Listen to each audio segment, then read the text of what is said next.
waxtaan bu baax a baax naam su fekkee ni sax tey ci plateforme digitale yëpp gis nañ ni le directeur du budget tam génn nañ ci largement moom li gën a ñëw dans les détails dinañ ko waxtaan moo leen nuyu monsieur Niang. maa ngi lay fay soxna si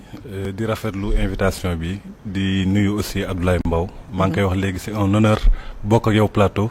di nuyuwaale aussi tous les téléspectateurs de Walf TV.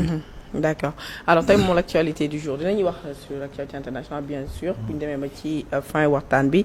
mais rapport trimestriel bi lu ñu ci gën a nemmeeku bu ñu xoolee sax tey une Walf Quotidien dañu naan l'administration bouffe tout ñu ngi naan 357 milliards pour 118 000 agents de l'État donc ñu dugg ci ay faible taux de dépense des investissements hausse aussi de 43 milliards gis nañ ko ci charge de la dette bu nekk bor wi ak innovation yi nar a gën ñu bàyyi nga ñëw de manière largement les points saillants de ce rapport trimestriel bi nga xamante ne lu ci gën a nemmeeku mooy retard bi nga xam ne dañ ko noté ci publication.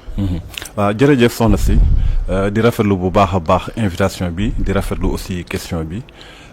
rapport trimestriel d'exécution effectivement nekk na benn document boo xam ne ministère des finances et du budget moom moo koy produire bu ñu koy produire nag trimestre bu nekk nañ koy def pour wane lan la état bi produire exécuter ci finances publiques en rapport avec loi de finances bi effectivement dafa am ay dispositions yoo xam ni li ñu tuddee la loi organique relative aux lois de finances ak le code de transparence ñoom nooy exiger à ce que chaque trimestre nous def une photographie de l'exécution de l'administration centrale génne ko pour que nu mën a xam lanu xayma woon ci début d'année nan ko exécuter am na retard bu ci am mais retard bi dañ naan lu baax la parce que dafay tax askan bi gën a saytu gën a xam ñun ni ñuy liggéeyee ñun noonu nañ ko jàppee en fait dañ ko positiver sax parce que effectivement dafa nekkoon document boo xam xëy na as tuut ci askan bi ñoom noo ci doon bàyyi xel léegi nag bu ñu demee ñëpp tamit di ci bàyyi xel dafay nekk mbir boo xam ne vraiment day gën a indi ay jéego jëm ci transparence mais baax na nu fàttali lan moo waral retard boobu ministère des finances ñoom bi ñu ñëwee dañu jël ay réforme yu bees yooyu dafa am jeexital ci exécution bi maanaam ñoom dañu bëgg léegi à partir de 2025 rapport yi ñuy génne yépp mu nekk ay rapport yoo xam ni dafay méngoog ak réalité bi mu am une certaine fiabilité information bi ñuy def ci biir mais au-delà de fiabilité boobu tamit dañu bëgg mu am une certaine exhaustivité mu nekk information boo xam ni day jël lépp du bàyyi dara ci ginnaaw léegi nag loolu moom moo indi ay retard parce que bu ngeen xoolee rapport trimestriel d'exécution budgétaire bu T4 2024 di nga gis wute na ak rapport yi ñu doon def wute na sax ak T1 bi ñu doon def parce que ci biir au-delà des catégories yi nga xam ni de catégorie de dépenses yi nga xam ni état mi ngi koy exécuter am na leneen loo xam ne dugal nañ ko ci biir muy ay factures impayées ci factures impayées yooyu mën nañ ci ràññee ñett bi ci njëkk mooy subvention bi nga xam ni dafa jëm ci wàllum énergie pour un montant de 146 milliards virgule 3 boo xam ni ci année yi weesu lan ko amee ay factures impayées yoo xam ni ay 2022 2023 2024 te chaque année bu ñu daan defar loi de finance bi dañ koy jël dugal ko ci loi de finance moom nag buggul ci loi de finance nguur gu bees gi ak ministre des finances sous l'impulsion du directeur général du budget ñoom bëgguñu woon ci loi de finances 2025 mu am ay arriérés ay factures yooyu moo tax nag liggéey boobu nu doon def pour xayma maanaam lu jëm ci wàllum énergie 146,3 milliards yooyu bokk na ci li ko yéexal waaye du loolu rek am na beneen secteur boo xam ni muy ay travaux yoo xam dañ ko jëmale woon ci wàllum BTP pour un montant de 105,2 milliards yoo tamit indi nañ ko def ko ci exercice su 2024 yooyu tamit ay arriérés de paiement la ay dépenses extra budgétaires la yoo xam ni du 2024 rek 2024 am na ci naam mais am na 2023 am na 2022 te d'habitude dañ ko daan jël rek dugal ko ci loi de finances bees bi maanaam ñoom bu ñu doon continuer ni nit ñi doon def dañ koy dugal ci 2025 te nekkul foofu ci 2024 dañ ko def bi ci mujj nag mooy ay arriérés loolu du ay dépenses extra budgétaires ay arriérés yoo xam ni mi ngi jëm ci ay investissement yoo xam ni dañ koy financer par ressources extérieures maanaam partenaires techniques et financiers yi bailleurs yi ñoom li ñuy lebal daf ci am loo xam ni kenn comptabiliser ko woon yéen ngi fàttaliku jamono dette cachée xam nga amoon na fi mais loolu na doon bëgg mu bañ di répété wu moo tax am na un montant de 249,5 milliards yoo xam ni ci ay ressources extérieures la yoo xam ni kenn comptabiliser woon ko ñu dugal ko donc montant yooyu yëpp boo xoolee ay factures impayées mat 500 milliards loo xam ni vraiment nekk na loo xam ni dina relancer économie bi bu nu ko fayee di fàttali rek que ni dañ ko comptabiliser 2024 naam may fàttali que ni ci année yu bare la mais fay bi defaguñu ko dañ ko bëgg a fay ci 2025 parce que balaa nu koy fay il faut que Trésor jël ko en charge donc loolu noonu moo nekkoon ay mbir yoo xam ni mën nañ ko wax ci li nga xam ni indi na ay retard après xëy na pour jeexal ci ret sax dañuy continuer rek ci réforme yooyu xëy na lépp mën nu ko woon def wala bu ñu ko doon bëgg def affaire yi dina gën a yéex parce que am na ay réformes yu bare parce que boo xoolee photographie bi ñuy def dañ lay def photographier uniquement les recettes photographier le de notre côté utilisation recettes yooyu nga mobiliser maanaam les dépenses mais du ñu pousse analyse bi dem ba ci déficit bi du ñu pousse analyse bi dem ba ci financement wu déficit bi. d'accord loolu nag ay mbir la yoo xam ni bëgg nañ ko fileeg peut-être deuxième trimestre wala trimestre 2025 ci rapport bi ñuy génne ñu def benn analyse bu gën a poussé pour mën a wane ay lépp lu jëm ci déficit bi ak nguur gi nan la financer déficit boobu. d'accord alors Abdoulaye Mbow rapport d'exécution budgétaire bi premier trimestre bi génn na donc yow déjà suivre nga le ministre des finances Cheikh Diba mais aussi le directeur du budget ban analyse nga ci am. jàpp naa ni monsieur Niang il a été très clair sur la question et jàpp naa ni tamit na mu xëy ministre des finances et du budget di Cheikh Diba ak le directeur du budget lañ ci àddoo tam ànd nañ si loo xam ne jàpp nañu ni Sénégalais bu ko dégg effectivement di nga ko mën a consommer et boo ko consommer tamit jàpp naa ni du la andi li nga xam moo di fër maanaam lu xam ne lu digeste lay doon l'autre élément te jàpp nañ ko retard am na ñu bari joytu nañ ko effectivement am nañu droit joytu ko parce que loi dafa am fu mu tënk pour ñu ne la période bi bu jotee war nga génne li nga xamoo di rapport waaye ministre bi dafa àddu woon jamono jooju wax ni le retard dû à la publication des deux rapports dernier trimestre président Macky Sall ak premier trimestre président Diomaye c'était dû à des réformes te jàpp nañu fa saa bu ñu nee réforme quelque part maanaam dañuy jooyante dañuy gën a defar dañuy gën a baaxal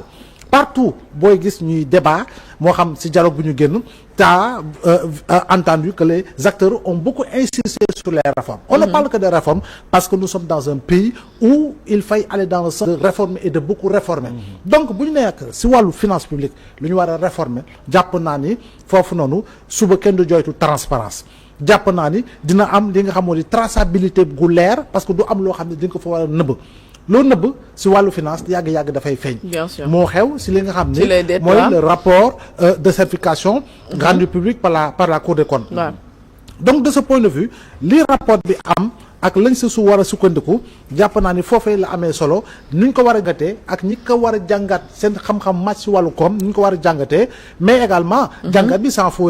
fioriture également jàngat bi tam sans partisanerie politicienne jàngat bi dafa war nekk une benn jàngat boo xam ne jàngat gu leer la jàngat bu exhaustif la pour véritablement jox askan wi les bonnes informations te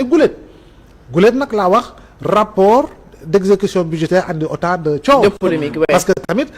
rapport yi mi ngi doon génn sénégalais daaw ñu si bàyyi xel donc subitement dafa am lu ko jiitu mooy des scandales financiers ay dettes pays super endettés aussi lu ñu fi wax donc le fait que ñu si intéressé wu autant ça veut dire que kon am na loo xam ne bàyyi nañ ko xel loolu ñu bàyyi xel nag moo taxoon sénégalais yi intéressé woon si ay droits intéressé wu si leen léegi nag ñu ngi intéressé si wàllu koom parce que itamit li nga xam ne moo di am solo mooy fu ñu war a mën a sukkandiku fu ñu war a mën a sukkandiku nag mooy budget bi naka lañ ko tasaaree buñ ko tasaaree itam ku nekk ban pàcc nga ci am pàcc bi nga ci am naka nga ko utiliser te jàpp nañu ni li gën a fës te ñu ngi ciy werante moo jëm ci wàllu fonctionnement te quoi qu'on puisse dire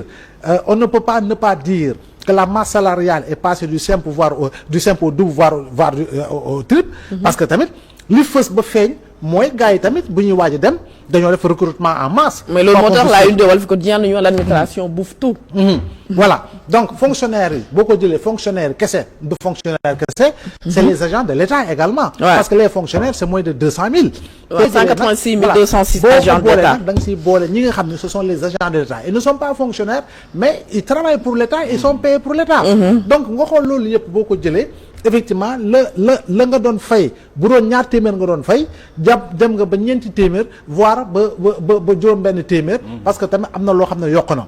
am na loo xam ne tam gis nañu ne yokku na et peut-être man c'est un bon qualitatif mooy recette fiscale yi. parce que firndeel nañu au moins am na xëy na ñoo xam ne daaw ñu fay l'impôt jamono ji nga fay l'impôt am ñoo xam ne xëy na exonéré woon ngeen leen jamono ji amaana jeex na te ndaxam dugg nañu si poñ boobu mu am avancé yu am solo si wàllu l'impôt bi kon dañuy njortu prochain trimestre bi l'impôt boobu xëy na dafay gënaat yokku surtout nag bu ñu génnee si li nga xam ne mooy waxtaan gu ñuy waxtaan ak yenn structure yoo xam ne dañu fi am doole nekk fi dans le secteur des hydrocarbures gis nga Sénégal mi ngi en arbitrage avec Woodside léegi ñu xaarandi tey Sénégal bu gagné am na une manne financière importante boo xam ne dafay dugg si gafag ak Sénégal leneen li te ñu war ko wax rapport bi tam firndeel na ko mooy lu jëm si wàllu bor bi xam naa ni monsieur Niang dina ko gën a détaillé mais bor bi tamit li ngay fay ci service de la dette bi maa ngi dégg le ministre des finances mi ngi annoncé que pour l'année là on est presque à 4000 milliards yoo xam ne que pour les services publics rek on est à 780 loo xam ne war nga ko mën a fay li nga xam ne mooy dette intérieure bi secteur bâtiment BTP bi mi ngi koy ju wax léegi secteur bâtiment bi li ñu fi yor ci wàllu bor diis na lool ak yeneen secteur d'activité ak les entreprises étatiques qui sont sous profusion aussi lu mel ni la poste nga xam ne leen di perfusionner à hauteur de chaque 5 milliards benn instant le Fonds monétaire international avait tapé du poing sur la table par rapport ak li nga xam ne mooy recrutement massif yi ñu constaté woon mais li fa état doon injecté en termes d'argent parce que c'est une société qui est en agonie mais TER aussi nekkate TER bi état da ci injecté 5 milliards waaw 5 milliards te TER normalement moo ñu war a jox économique mais loolu moo ci paradoxal waaw mais parce que tey nii li nga xam ne expert wax nañ ko mooy fës ba tey ci TER bi duñu xam nga duñu ne infrastructure bu baaxul xam nga doo ko wax xam nga tey doo ne leneen baaxul parce que waaye modèle économique bi moom moo baaxul parce que fii nga dugal ñuy werante 700 ñuy werante 1000 milliards ba pare premier tronçon 35 kilomètres deuxième tronçon bi moo war a jógee Diamniadio dem ay BD ñaati milliards donc yow sur à peu près 50 kilomètres yow nga war a fa bouffer plus de 1500 milliards c'est extraordinaire je dis lan dividende économique li nga say xaar mais doo si gaaw a jot rendement bi nga siy xaar doo si gaaw a jot donc dafay nekk dépense de prestige boobu nag mooy tax état woy di injecter 5 milliards comme ni nga ko waxee poste gis nga ko pour masse salariale bi 6 milliards la je crois bien si lu rapport bi génne 6 milliards waaw mais c'est énormissime te yooyu yëpp nag waruñu ko kii léegi nag en termes d'investissement xëy na tam monsieur Niang dina si gën a mën a yaatal après interpellation dañ ci jig si ñëw la investissement yi jàpp naa ni am na loo xam ne yokku na léegi nag il faudra quand même que autorité gën see communiquer parce que c'est là où il s'appelle la communication parce que lenn lu am solo mooy dès lors que l'on ne communique pas sur des aspects importants pour véritablement éclairer l'antenne de Sénégalais. Mais écoute, la désinformation est devant la porte et n'a pas besoin de toc-toc pour entrer. Léegi nag su dugg see en réalité on sera dans un cercle cerné par la démagogie informationnelle. Nota il faut quand même que autorités yi xam ni par secteur et selon les compartiments ministériels. Il faut communiquer. Il faut beaucoup communiquer sur des questions centrales liées ak li nga xam ne moom nga jot fan nga ko dugal lan mooy peut-être boo jëlee tey coopérative agricole mais lire ko da nga xam ne lii am na fu mu mën a yóbbu Sénégal. mais y a pas suffisamment de communication. mais moom la ñëpp di jooytu. dañuy def ay choses extraordinaires mais communication moo amul ba day. man day noyé carrément les efforts. Ce que j'appelle moi la communication anticipative maanaam am na looy waajal defagoo waaye am na foog noo koy jëlee sur le plan de la communication pour waajal nit ñi pour ñu préparer wu si ba nga xam ne boo ko tegee effectivement communication détaillée bi nga siy def du la si fekk tam communication bu sem nga siy def boo xam ne effectivement gars yi dañ ko mën a consommer donc pour man ce sont des questions centrales importantes yoo xam ne impérativement il faudra quand même que les gens. D'accord, les interpellations d'Abdoulaye Mbow. waaw Abdoulaye merci beaucoup moom je pense que ni mooy li ma wax léegi rek il est tellement dense que pour nga topp ko sax day xaw jafe mais alhamdulilah par rapport aux interpellations am na yenn rek yu ñu ci jàpp effectivement par rapport au remboursement des charges de ci la olof nag gis nga boo ko doon wax ci des thèmes très simples c'est vrai que c'est un peu technique ñu gën a comprendre ci fayum bor bi boo xoolee li ñu xayma ni état bi mi ngi koy fay bare na waaw mais li waral mu bare loolu na ñuy xool li waral mu bare ñun ñëpp ñu ngi fàttali ko Cour des comptes bi mu taxawee génnee plus de 2000 milliards et quelques ni lii bor la boo xam ni kenn retracé wu ko woon léegi nag buñ ko génnee ci biti ñi moom bor yooyu dañuy taxaw ni fay ma te fay boobu nga leen di fay